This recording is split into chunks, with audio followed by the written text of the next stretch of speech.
Your education number 1 চ্যানেলে সবাইকে স্বাগত।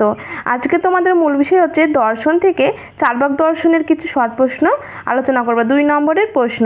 অবশ্যই তোমরা সম্পূর্ণ ভিডিওটি দেখতে থাকো। আর চ্যানেলটি নতুন কেউ হলে অবশ্যই চ্যানেলটি সাবস্ক্রাইব করে রেখো, আর তোমার বন্ধুদের কাছে অবশ্যই শেয়ার করে দিও। প্রথম প্রশ্ন, আস্তিক দর্শন ও নাস্তিক দর্শনের পার্থক্য কী? দর্শনে যে সম্প্রদায়ে বেদের প্রামাণ্য অস্বীকার করে, বেদ পুরুষ কর্তৃক লিখিত বলে মনে করে, তাদের নাস্তিক দর্শন বলে। অপরদিকে আস্তিক দর্শন হলো বেদভিত্তিক দর্শন। এই দর্শন বেদকে প্রামাণ্য গ্রন্থ বলে মনে করে এবং বেদ অপুরুষের বলে মনে করে। পরবর্তী প্রশ্ন, জড়বাদ কী? যে মতবাদ অনুসারে জড় এই জগতের একমাত্র উপাদান, মন বা চেতনা জড়ের উপবস্তু, সেই মতবাদকে জড়বাদ বলে। এই মতবাদে আত্মা, ঈশ্বর, স্বর্গ, নরক অস্বীকৃত।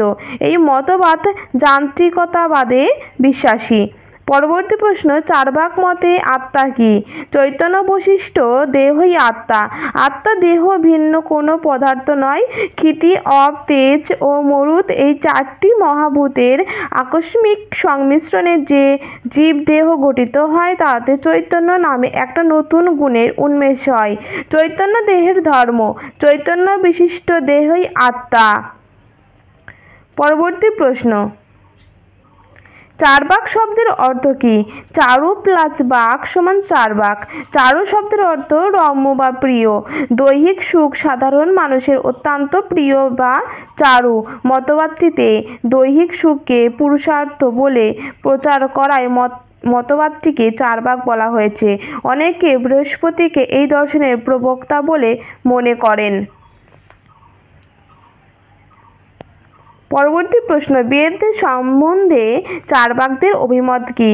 বেদ অপৌরুষেয় নয়, বেদ পুরুষ কর্তৃক লিখিত। ধূর্ত ব্রাহ্মণগণ জীবিকা অর্জনের জন্য বেদ রচনা করেছেন। বেদ বাক্য মিথ্যা, পরস্পর বিরোধী, সুতরাং বেদ প্রামাণ্য গ্রন্থ নয়। পরবর্তী প্রশ্ন, ঈশ্বর সম্বন্ধে চারবাকদের বক্তব্য কী? ঈশ্বর অসিদ্ধ। ঈশ্বর প্রত্যক্ষযোগ্য নয়। প্রত্যক্ষই অস্তিত্বের একমাত্র সাধক প্রমাণ। জগৎ স্রষ্টা হিসাবে ঈশ্বরের কল্পনা নিরর্থক, কারণ চারটি মহাভূত নিজেদের স্বাভাবিক ধর্ম অনুযায়ী মিলিত হয়ে জগৎ গঠন করেছে। পরবর্তী প্রশ্ন, চারবাক নীতিতত্ত্বের নাম কী? স্থূল আত্মসুখবাদ। এই মতে ইন্দ্রিয় সুখই পরম পুরুষার্থ, মৃত্যুই শেষ কথা। যতদিন বাঁচবে ততদিন সুখে থাকার চেষ্টা করবে, ঋণ করেও ঘি খাবে। দেহ ভস্মীভূত হয়ে গেলে তা আর ফিরে আসবে না। চারবাকরা অনুমান স্বীকার করেন না কেন? অনুমান ব্যক্তি সম্বন্ধের উপর নির্ভরশীল, কিন্তু ব্যাপ্তি প্রত্যক্ষ গ্রাহ্য নয়। আর যেহেতু ব্যাপ্তি প্রত্যক্ষের বিষয় নয়, তাই ব্যাপ্তি স্বীকার করা যায় না। ব্যাপ্তিকে অস্বীকার করায় চারবাকরা অনুমানকে অস্বীকার করেন। পরবর্তী প্রশ্ন, শব্দ বা আপ্তবাক্যকে এই দর্শনে স্বীকার করা হয় না কেন? শব্দ বা আপ্তবাক্য অনুমান নির্ভর, অনুমান আবার ব্যাপ্তি নির্ভর।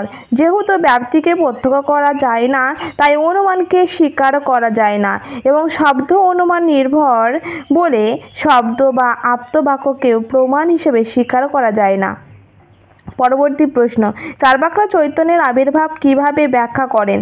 ক্ষিতি, অপ, তেজ ও মরুত এই চারটি ভূতের সংমিশ্রণে জীবদেহ উৎপন্ন হলে সেই দেহে চৈতন্য নামক একটি নতুন গুণের আবির্ভাব হয়। পরবর্তী প্রশ্ন, চারবাক দর্শনে ঈশ্বর অস্বীকৃত কেন? চারবাক দর্শনে বোম বা আকাশ অস্বীকৃত কেন? চারবাক মতে প্রত্যক্ষ ও অনুমান কোনটির সাহায্যেই ঈশ্বরের অস্তিত্ব প্রমাণ করা যায় না বলে ঈশ্বর অস্বীকৃত। পরবর্তী প্রশ্ন,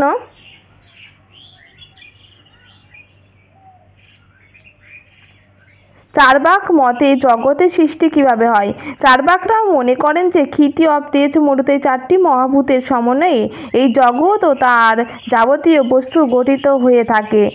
পরবর্তী প্রশ্ন, চারবাক সম্প্রদায়কে নাস্তিক বলা হয় কেন?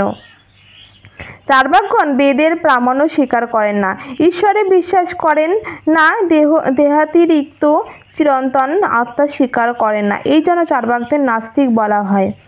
পরবর্তী প্রশ্ন, চার্বাক মতে এই জগৎ কয়টি উপাদানে গঠিত? 4টি উপাদানে গঠিত। ক্ষিতি অব তেজ ও মরুত, এই 4টি মহাভূতের দ্বারা জগৎ সৃষ্টি হয়েছে। পরবর্তী প্রশ্ন, চার্বাক সম্প্রদায় কি কর্মবাদে বিশ্বাসী? না, চার্বাকগণ কর্মবাদ মানেন না। কর্মবাদ মানলে আত্মা, পুনর্জন্ম, অদৃষ্ট ঈশ্বর প্রভৃতি স্বীকার করতে হয়। চার্বাকরা এর কোনোটাই স্বীকার করেন না। কর্মবাদ জড়বাদ বিরোধী ধারণা। পরবর্তী প্রশ্ন, চার্বাকরা জড়বাদী কেন? জড়কেই একমাত্র তত্ত্ব হিসাবে স্বীকার করাই এবং ঈশ্বর, আত্মা ইত্যাদি অস্বীকার করাই এই দর্শন জড়বাদী। পরবর্তী প্রশ্ন, চার্বাকদের দেহাত্মবাদী বলা হয় কেন? চার্বাকদের দেহের অতিরিক্ত আত্মা বলে কোনো স্বতন্ত্র পদার্থ স্বীকার করেন না। ভিডিওটি এখানেই শেষ করলাম। অবশ্যই তোমরা কমেন্ট করে জানিও আর কোন কোন ভিডিও লাগবে, আর এর পরবর্তী ভিডিওগুলো অবশ্যই দিয়ে দেবো।